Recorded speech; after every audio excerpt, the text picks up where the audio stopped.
kwa nini mdai abaya na wakati kanga zipo? Ile sio iftari. Ile dina party, ndio nakwambia ukweli. Kweli? Iftari sio ile. Yule Gigi tunaimuona sasa hivi, tunaweza tukamuona akaja akawa mfano kwa wanawake na kwa watoto wa kike. Tusihukumu watoto wa wenzetu. Hilo kwangu linaniuma sana, kumhukumu mtoto wa mwenzako. Mambo vipi mtazamaji wa Bongo Plus TV? Karibu kwenye exclusive interview. Mimi naitwa Victor Madaha, nyuma ya kamera yupo Riziki bwana. Leo tukielekea kabisa kwenye Ramadhani za mwisho kabisa, na bahati nzuri leo mama yetu Mama Love Kungu ameamua kufuturisha hapa nyumbani kwake, na mimi pia nimekuwa miongoni mwa wageni ambao wametualika, na kikweli mimi nimshukuru sana mama, maana iftar imekuwa ni nzuri sana. Mamangu, kwanza heshima yako. Marhaba. Kwema kabisa. Alhamdulillah. Leo tunashukuru sana kwa iftari ambayo umeamua kutualika pamoja na watu wengine pia. Kwanza kabisa mimi nimeipenda kwa iftari. Kiasi tu ya kiasi. Yaani kwa mtu ambaye aje kupata iftari ya Mama Love, kiukweli najaribu kuifananisha lakini nashindwa kukwambia how tasty ambavyo ilikuwa tamu. Mama, unatumia nini hasa kwenye mapishi? Ndio maana chakula chako ni kitamu sana hivi. Mimi sana spice natumia. Kwenye nyama spice, kwenye samaki, ndio maana inaleta ladha nzuri. Na spice ni muhimu kwenye mwili wa binadamu kwa sababu inaondosha vitu vingi. Ndio maana unaona ukila chakula hata kwenye mtazamo utakiona sijui kikoje, lakini ukila ndio unapata testi kamili ya chakula. Hivi ukiwa kungwi lazima kidogo na kupika uwe vizuri pia. Ukiwa kungwi ndio sasa huyo mwari wako utamfundisha nini? Anakwenda kule hajui kupika, kweli inawezekana? Ukiwa kungwi lazima ujue na kupika, usafi muhimu. Makungwi wengi wanafeli kwenye usafi. Unakuta mtu nyumba yake safi lakini nguo chafu zimerundikana, yani nyumba ina harufu mbaya. Safi ukiiona lakini inakuwa na harufu mbaya. Na kungwi yoyote kunukia muhimu. Ndiyo. Ili kwako wewe kusema kweli uko vizuri kusema kweli mama. Maana nilikuwa naongea na ndugu zangu wengine ambao kuna iftari pale, ananiambia kikweli mimi tokea Ramadhani ianze sije kupata iftari nzuri. Shahidi Riziki bwana hapa, ndugu yangu nyuma ya kamera, alikuwa ananiambia Victor bwana, mimi kusema kweli iftari ya leo hii ndio iftari yangu bora kwa Ramadhani hii. Kwa hiyo naweza nikafanya catering ya kwangu mwenyewe. Tena hii mama yangu, hata mimi nilikuwa nataka nikwambie hichi kitu. Kwa nini usianzishe sasa ile utaratibu kuona kwa nasema kwa mgahawa na nini? Unajua napika kidogo kidogo, watu wao wananipa oda, na mtoto wangu, mtoto wa kakaangu anaitwa Fatia, hodari sana kwa chapati. Kwa hiyo yeye ndio anakuwa anafanya chapati, mimi sambusa na vitu vingine. Mama, kwa Ramadhani hii sasa pengine hasa ni kitu gani ambacho umekifurahia sana, na kwa sababu tunaelekea kumaliza, na kipi ambacho pengine hasa hujakipenda hasa kutoka kwa mabinti ama vijana wa kisasa katika Ramadhani hii? Kwa kweli Ramadhani hii nimefurahi kuona vijana wengi wamepata mwamko wa dini wa kusaidia watu. Yani safari hii nimeona mwamko wa vijana wengi, wamejua nini maana ya dini. Wamejikita katika dini vijana wengi. Niwasifie sana wa kike na wa kiume. Wanafanya zile event za kike za kusaidia wanaume, wanafanya pia iftari, wanasaidia wajane, maskini, yatima. Yani nimependa hicho kitu, na naomba watoto wangu wazuri wa kike na wa kiume iwe ni muendelezo, isiwe tu kwenye Ramadhani, iwe hata baada ya Ramadhani. Lakini pia nimependa Gigi ameolewa. Yani kwangu na zawadi ya Gigi, Mwenyezi Mungu anajua. Nimefurahi sana, lakini pia namuombea Mwenyezi Mungu awe kaingia kwenye dini yetu ya Kiislamu, dini ya haki, lakini aingie kwa miguu miwili, asiingie kwa mguu mmoja. Mwenyezi Mungu amuhidi, Mwenyezi Mungu amsimamie, Mwenyezi Mungu amjalie wale ambao wanamsema vibaya, basi Mwenyezi Mungu ajalie iwe yale maneno mabaya yawe dhahabu kwake, ageuke, abadilike, awe mtoto mzuri, awe mke mzuri, awe mke mwema, mtiifu na msikivu. Mimi nimependa sana, nimefurahi sana. Kwanza kuna wale ambao walikuwa wanasema kwamba Gigi bana, kutokana na tabia zake kudumu kwenye ndoa itakuwa ni kipengele sana, na kuna watu wengine wakasema, nikaona baadhi ya watu kwenye comment wanasema kwamba mimi mwanangu, kusema kweli ukiniletea Gigi kwenye familia yangu, mimi kama baba mkwe hatuwezi kuelewana. Kwa nini nafika stage ambayo watu wanaanza kujiona wao ndo wahukumu zaidi? Kwa kweli binadamu sio Mwenyezi Mungu. Wa kuhukumu ni Mwenyezi Mungu peke yake, na huwezi kujua yule mbaya anaweza kugeuka akawa mzuri, na hakuna kitu kibaya katika dunia. Mwenyezi Mungu akiamua kugeuza nyeusi kwa nyeupe inawezekana. Kwa hiyo kwa Gigi mbona jambo la kawaida. Zamani walikuwepo watu wabaya zaidi na zaidi, na walibadilika wakawa wacha wa Mungu. Yule Gigi tunayemuona sasa hivi tunaweza tukamuona akaja akawa mfano kwa wanawake na kwa watoto wa kike. Tusihukumu watoto wa wenzetu. Hilo kwangu linaniuma sana, kumhukumu mtoto wa mwenzako. Tuombe abadilike, awe mke mwema, awe mama mwema, kwa sababu yeye ni mama. Gigi ni mama, ana mtoto wake. Kwa hiyo kubadilika, atabadilika tu yeye na kizazi chake kibadilike inshallah. Kuna mtu akisema kwamba mwanamke ili kwamba huyu mwanamke aonekane ni mwanamke bora, atakuwa na vitu gani hasa? Na unadhani kwa nini watu hawaamini katika ndoa ya Gigi? Unajua binadamu tumejiwekea yule mwanamke ambaye anaonekana mitandaoni mcharuko hawezi kubadilika, lakini uongo yule ndio anaweza kubadilika kuliko hawa ambao wako ndani ya majumba. Unaweza kukuta mwanamke yuko kwenye jumba yake anakajistiri, lakini hayo matukio yake ukiambiwa hutaamini. Usisemee baya mtoto wa mwenzio, na wakwako yupo pia. Kwa hiyo unaweza ukamsemea mtoto wa watu maneno mabaya, vitu vibaya, lakini Mwenyezi Mungu akamsafisha. Zamani alitokea mwanamke alikuwa mbadhirifu sana, alikuwa yani shangingi, mwasharati, lakini alikuja kubadilika. Alikosha miguu ya mtu mkubwa bwana. Kwa hiyo Gigi tutegemee tu kudumu hasa kwa namna unavyomuona sasa. Inshallah biidhnillah, kwa nguvu za Mwenyezi Mungu, sio kwa nguvu za binadamu. Basi Gigi anaweza akawa mfano na akaishi kwenye ndoa yake. Na mume kapata mume mwenye dini, na mume ndio mwelekezaji wa mke. Hivi mama, kuna ugumu mwanaume kumwoa mwanamke ambaye anamzidi umri, kwa maana mwanaume kuwa mdogo afu mwanamke akawa ni mkubwa? Pengine kuna ugumu kwenye mahusiano katika hilo? Hapana, hakuna ugumu kwenye mahusiano. Ni age tu, mwanamke anakuwa age kubwa kidogo, mwanamume age ndogo. Lakini unajua mwanamume ana uwezo mkubwa wa kuendesha nyumba. Wanawake sisi dhaifu kwa wanaume. Hata kama ukiwa mkubwa umeolewa na mtu mdogo, lakini wewe utamsikiliza yeye. Na mwanamume bwana ana sauti kwenye nyumba. Neno lako kwa Gigi kabla tujama hii topic, hasa unalipi la kumwambia, hasa azingatie nini katika ndoa yake na katika Uislamu pia, kwa sababu ameingia katika dini ambayo pia hakuwepo, pengine labda misingi haifahamu, labda kuna vitu ambavyo tutakavifuate pia kama kungwi? Unalipi la kumwambia? Kwanza aingie kwenye dini, aanze kusoma, asome dini, aijue dini yetu inataka nini, haitaki nini. Unajua dini imani. Ukishakuwa na imani yako ndani ya moyo, imani thabiti, basi naamini Gigi utakuwa mwanamke mwema, utakuwa mama mwema. Ukishaisoma unajaa, inakujaza imani. Kwanza dini ya Kiislamu ina nuru katika uso.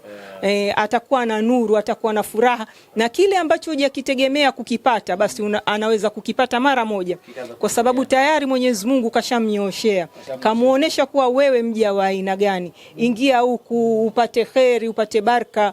Kwa hiyo mimi na imani ukisoma utaijua dini yetu kiundani kabisa, na kuna vitu mwenyewe pole atabadilika. Naam. Lakini nilimsikia pale, kwa sababu mimi nilikuwepo pia siku ile, Hamisa alienda pale naye kutoa maneno yake, akata anatoa zawadi na neno la mawifu na nini pale, akamwambia mimi nilisemwa sana kwenye ndoa yangu na nani yule Aziziki. Akasema kwamba mimi nilisemwa sana, lakini mpaka sasa hivi bado na chanja mbuga. Unadhani kwa nini Hamisa aliamua kutupa ile dongo siku ile?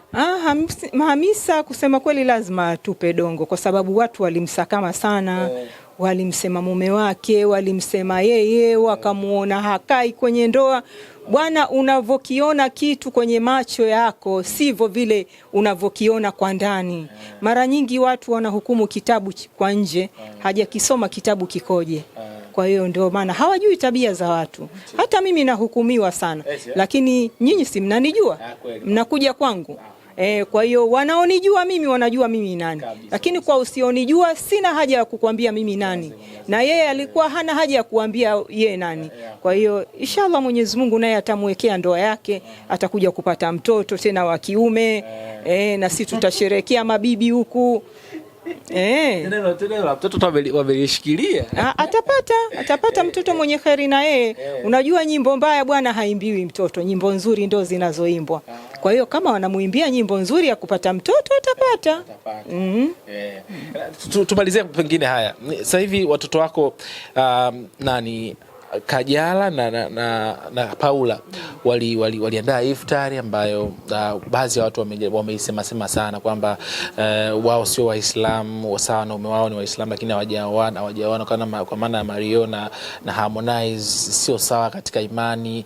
Unadhani itakiwa iweje hasa? Mtu atakuwa kufuturisha atakuwa iweje kwani? Kwanza ile sio iftari.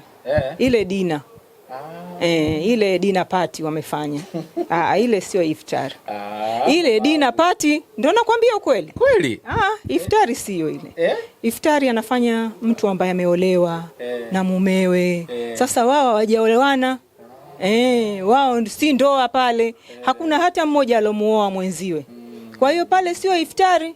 Ile dina tu wakwenda kwenye party pale basi. Na wale waliokwenda wote wamekwenda kwenye party pale. Hawakwenda kwenye iftari. Wameeka neno kama iftari. Iftari bwana. Iftari ni kama vile kitu ambacho cha mwezi mtukufu wa Ramadhani tumeambiwa tuwalishe waliofunga. Sasa pale nani kafunga? Si wanahudhuria. Kajala na Harmonize wamefunga. Wengine. Kajala yule Harmonize wamefunga. Yule mwingine sijui Maria sijui Mario sijui yule mwingine haya. Wamefunga. Hawajaoana. Wangekuwa wameoana tumeona ndoa tukasema mashallah wamefutarisha watu wenzao. Lakini mimi pia siwezi kusema ile iftari dina party. Walita mpaka watoto yatima walikuwepo pale. Wamewalisha tu watoto yatima lakini sio iftari. Kabisa. Sio. Wameamua tu kuwalisha watoto yatima. Mwenyezi Mungu anajua tusiyoyajua. Wao wamelisha tu lakini sio iftari. Niliongea na Dr. Sule na mnukuu akaniambiaje, iftari ama iftari ni chakula ambacho mtu aliyefunga anakula. Wale waliwapa chakula watu ambao walikuwa wamefunga. Kwa hiyo wao sawabu wamepata sawabu kuwapa waliofunga. Pale nani alifunga? Watoto yatima watoto yatima wamewapa sadaka. Wamewapa sadaka kama watu wengine wanavyoenda kutoa sadaka, sio chakula cha iftari. Kwa sababu wao sio Waislamu, hawajafunga. Pale Kajala sio Muislamu, Paula sio Muislamu, alafu pia hawako ndani ya ndoa. Harmonize hajaoa, Mario hajaoa. Kwa hiyo wale ni watu ambao wanazini nao. Mungu aipokee ile iftari. Mungu anajua tusiyoyajua. Ile sio iftari. Sio iftari. Ni dina party. Tena dina party. Mazito. Sasa unaiona ndoa kwa washauri sasa. Unavyoona wewe lakini kati ya mama ama mtoto nani unamuona ndoa yake pengine zikapatikana hapa kwa siku za hivi karibuni? Kwa kweli sijui nitaota. Sijui nani atakayeolewa mwanzo. Au labda watafanya wote ndoa mbili. Zitakuwa ndoa mbili, mama na mtoto na baba na mkwe. Mimi nitategemea ndoa ziwe mbili, watoke wote kwenye holi moja. Nilishuhudia hii ya Alikiba na Abdul Kiba wao siku moja. Basi na wao waoe pamoja siku moja. Kwa kweli mimi sioni kitu ambacho kimewazuia kuoana. Sijaona. Halafu ndoa ni matamshi madogo tu. Kitu gani kinawazuia? Kila siku wako katika zina tu. Mwenyezi Mungu awaahidi kusema kweli. Mwanaweza alisema kwamba kabla ya Ramadhani, lakini Ramadhani inaelekea kuisha. Unaiona pengine Harmonize akimoa Kajala siku za hivi karibuni? Sijui. Ni mwanamke sahihi kwake? Yeye mwenyewe anamuona sahihi. Unaiona ndoa? Sijui kwa kweli. Sijui. Kabisa. Ndoto ya mchana. Sijui. Mamangu unajaribu kuchekesha. Kwa kweli yani naifikiria itakuwaje. Sijui. Labda wanaweza wakaoana lakini sijui. Nasema tena sijui. Lakini sasa kwa upande kwa mfano labda tulimuuliza nani Paula kwamba vipi kuhusu ndoa, akasemaje? Mimi kusema kweli kwa sasa hivi naona umri kama bado yani kuna vitu anavisikilizia. Nini bado unachokiona mwanamke kusema vile? Unajua? Siwezi kusema sana kwa sababu bado hatujamaliza Ramadhani. Lakini tukimaliza Ramadhani nitaelezea vizuri. Kuna vitu nitavisema. Sasa hivi siwezi kusema. Watazamaji wangu, mamangu Ramadhani kisha tu mguu wangu huko hapa. Mamangu, lipi unatamani kuongea na watazamaji wetu hasa ambao pengine watu ambao wamehudhuria iftari yako pia? Na kwanza kabla tujamaliza kweli mamangu, watoto wako wazuri bana sasa hivi wanalalamika sana tuwanunulie abaya, tuwanunulie sijui nini zawadi hizo, pesa si haina, si pesa nini. Tunafanyaje mama kwenye hili? Kusema kweli, kwa mtu ambaye amempikia mume wake, kupewa ni haki yake. Mimi nikupikie mume wangu mwezi mzima kweli? Alafu usinipe kitu chochote? Lakini kwa nini mdai abaya na wakati kanga zipo? Kanga zipo, nguo za kuswalia zipo. Kwa nini mnadai abaya? Abaya ni pambo. Kwa hiyo mngetafuta nguo za kuswalia kama hizi, ungesema mume wangu nataka nguo ya kusalia nzuri, nataka msala mzuri. Kwa nini mnataka abaya? Abaya unaenda kumuonesha nani? Abaya unaenda kumuonesha nani? Mimi nauliza. Abaya basi abaya nzuri ni ile inaitwa dress nzuri ya kumvalia mumeo ndani ya nyumba. Ndio abaya nzuri. Lakini hizi za kupita mkuonekana na mashosti sio nzuri. Wanaume msitoe abaya. Msitoe. Kabisa. Wapeni vitabu vya dini, wapeni kanga, wapeni nguo za kuswalia. Nisikilizeni mimi. Mnavyoapa abaya na mwakani wanataka abaya. Wapeni dini, walisheni dini. Sasa kanga vazi la Kiswahili. Kwanza ngoja niulize. Si wananunuliwa nguo? Basi nguo zinatosha. Kwani lazima abaya? Kwani abaya mtu hawezi kujinunulia mwenyewe? Halafu tena siku hizi mpaka ya mitumba yapo 30,000 tu. Abaya. Mazuri, wanataka abaya 2,200 kweli? Mnataka kuwakomoa watoto wangu wazuri wa kiume kweli? Wakupeni abaya ya 2,200? Hebu fikiria dola 100. Kweli? Yaani $100 mtu anaitoa hivi kwa ajili ya abaya. Alafu na mwakani unataka tena. Na ndani ya kabati ana maabaya mangapi? Hata 10 anayo pengine. Bado hatosheki, anataka tena abaya, anataka abaya kila siku abaya. Kavae zile za bibi yako. So kwenye abaya hapo watupunguze. Hapo msiwanunulie. Wanunulieni kanga, nguo za kuswalia kama hizi, majalabia yale mazuri, madishdasha, tena ya bei rahisi. Msiwanunulie ya bei ghali. Moani. Kutia na umaskini tu. Kwa siku moja. Alafu wanavaa siku moja. Akimaliza pale haitaki tena. Wako watoto wangu wazuri wana maabaya karibu 30. Na kila Idi hii, Idi ijayo anataka abaya. Msiwanunulie watoto wangu wazuri. Najua watoto wangu wazuri wa kike mtakasirika sana, lakini kasirikeni. Mimi ndo nishasema hivyo na sifuti. Eti anasema kwamba asiyekununulia hakupendi. Hapana, mapenzi yako ndani ya moyo, kwa sababu ya abaya ndio akupendi. Na asikupende. Kama ni sababu ni abaya, kamwambie mama yako akupe abaya. Anakupenda. Anayekupenda si ndo alokuzaa. Kwani ulivyotoka kwenu ulikuwa nazo abaya? Mpaka kwa mwana mwenzio ndo ufanye namna hiyo? Imekuwa ndwele. Tusikomoane. Tusikomoane. Mamangu, pengine neno lako la mwisho kwa watu ambao wamehudhuria kwenye iftari ambayo umeiandaa leo. Kwanza mimi nakushukuru sana, na pengine hasa neno lako la mwisho kwa kumalizia ni lipi hasa? Niseme kwanza nawashukuru sana watoto wangu wazuri wa Dahebo, wote wamekuhudhuria hapa.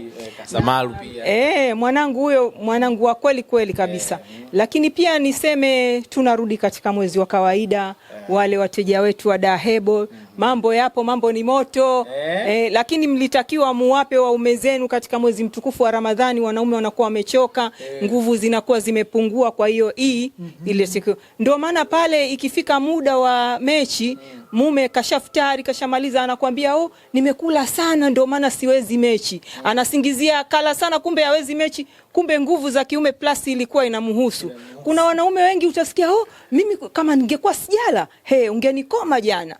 Kumbe nguvu wa margea. Mtoto wangu mzuri wa kiume, nunua nguvu za kiume plus kusaidie. We kila siku jana nilikula sana, ulikula kitu gani cha ajabu? Na wakati nguvu za kiume plus zipo zikusaidie. Kwa hiyo niwaambie kwanza watoto wangu wazuri wote wa kike, waliofunga mwezi mtukufu wa Ramadhani. Kufunga ni ibada, mmefanya ibada nzuri, mrudi katika hali ya kawaida, lakini muwe wacha wa Mungu, kwa sababu funga imetudhihirishia kuwa wacha wa Mungu. Kwa hiyo fanyeni kama bado mmefunga Ramadhani. Msianze kutembea uchi, msianze kubadilika, msianze kuwa watu wa ajabu ajabu, kusali kama kawaida, kufanya maibada, kufunga Jumatatu na Alhamis. Yani ibada sasa hivi ndio kila kitu. Dunia imebadilika. Sasa hivi tunaviona vita vya ajabu ajabu. Tunajijua tutanusurika kweli watoto wangu wazuri? Tufanye ibada wanangu, ili tupate kwenda kwa Mwenyezi Mungu kirahisi. Pepo sio chipsi kuku. Pepo sio chipsi yai. Jamani, kwa kauli ya mama yangu, pepo sio chipsi kuku wala sio chipsi yai. Mimi naitwa Victor Madaha, niko na Mama Love Kungwi. Nyuma ya kamera yupo Rizki bwana. Asante kwa wakati wako.